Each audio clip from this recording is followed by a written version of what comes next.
Agora nenhuma condenação há para os que estão em Cristo Jesus, porque a lei do Espírito da vida em Cristo Jesus te livrou do pecado e da morte.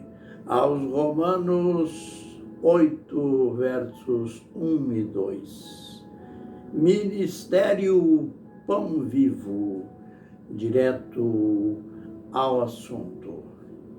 A gente está aprendendo sobre os 7 últimos flagelos da ira de Deus. Quando estes flagelos que estão nas mãos dos 7 anjos se completarem, então se consumou a ira de Deus. Vejamos então, começando pelo primeiro anjo. Note bem: saiu, pois, o primeiro anjo e derramou a sua taça pela terra, e aos homens portadores da marca da besta e adoradores da sua imagem sobrevieram úlceras malignas e perniciosas. O alvo do primeiro anjo, ou da primeira taça, é a terra. Aí então a gente tem aquele paralelo da primeira trombeta. Lembrando que a primeira trombeta, ela também é derramada. Aliás, o soar da primeira trombeta acontecem as pragas na terra sobre as ervas verdes, as florestas, e existe uma diferença agora entre trombeta e taça. As trombetas, conforme nós temos sempre repetidos, as pragas atingem apenas a terceira parte do seu alvo. Aqui, na primeira trombeta, o alvo são as florestas, a erva verde, enfim, a terra. E é destruída, é queimada a terça parte de toda a erva verde.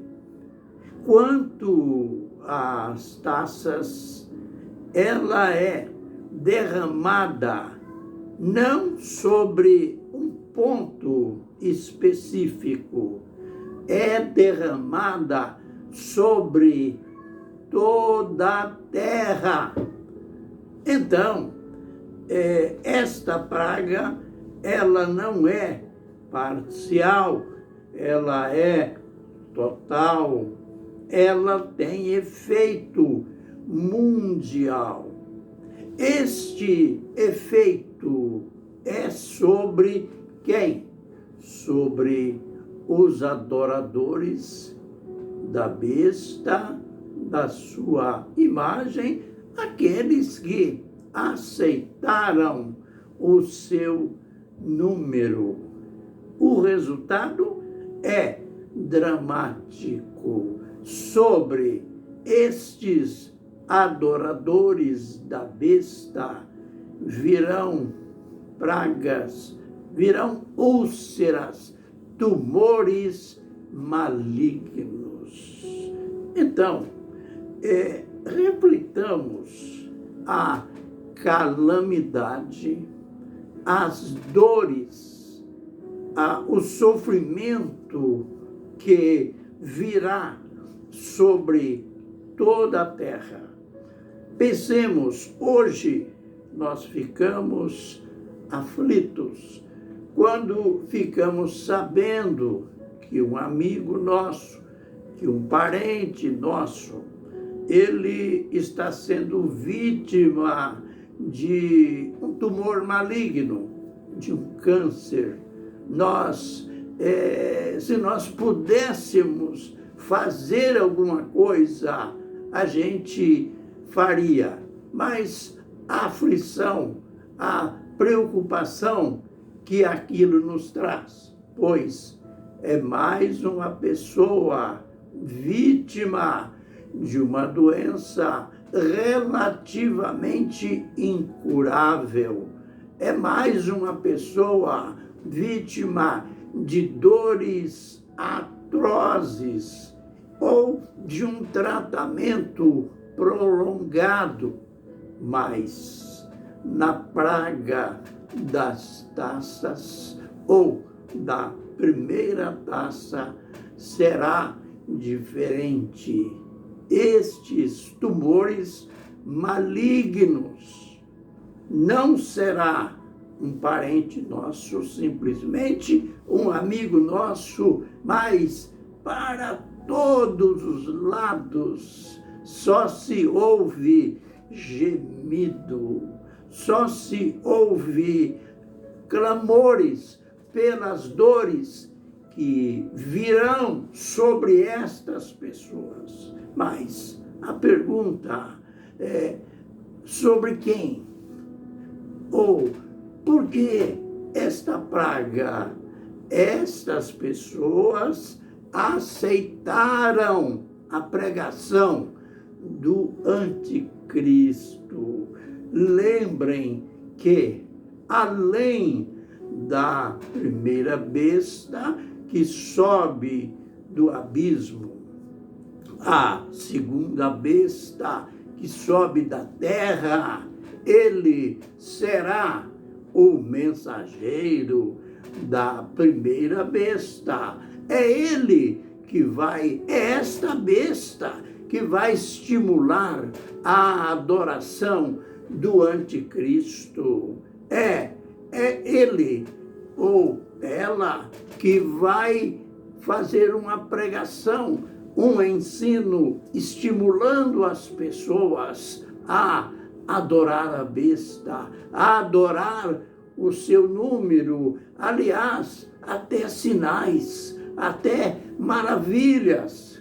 As pessoas que se encantam com sinais, com maravilhas, já ouvi pessoas testemunhar assim: olha, não importa que religião que é, não importa que segmento que é, se está acontecendo um milagre, eu estou ali. Se está acontecendo um milagre, eu creio, eu aceito que é de Deus. Isto não é verdade.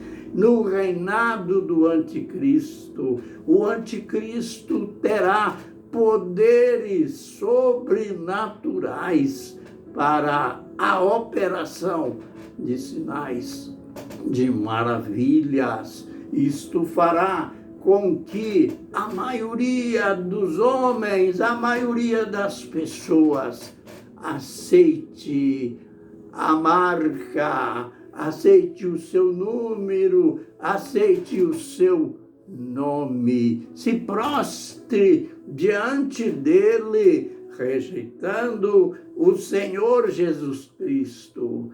Mas o juízo de Deus virá.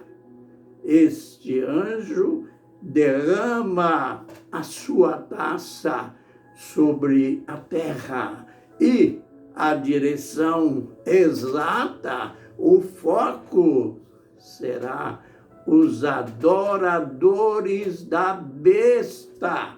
Virão sobre eles tumores, úlceras malignas. Vamos refletir o que o sistema de saúde vai poder fazer se os próprios médicos os próprios centros de saúde, centros hospitalares, por todos os lados, pessoas caídas, pessoas dominadas por esta pandemia. Então, paremos e pensemos, este é aquele tempo que Jesus foi, claro, haverá grande tribulação, como nunca houve, nem jamais haverá, desde que existe nação sobre a terra. No vídeo posterior, veremos a segunda taça, o segundo flagelo. Que Deus tenha misericórdia de cada um que está ouvindo este vídeo, de cada pessoa que hoje ouve a pregação do Evangelho. Hoje ainda é tempo de arrependimento, é tempo de crer no Senhor Jesus Cristo. Lembrando daquela palavra lá do profeta Joel, ele descreve também esse tempo de agonia, mas ele tem aquele grito, ele dá aquele grito de esperança. Todo aquele que invocar o nome do Senhor será salvo. Então, enquanto ainda é tempo, invoquemos o nome do Senhor Jesus Cristo. Amém e amém.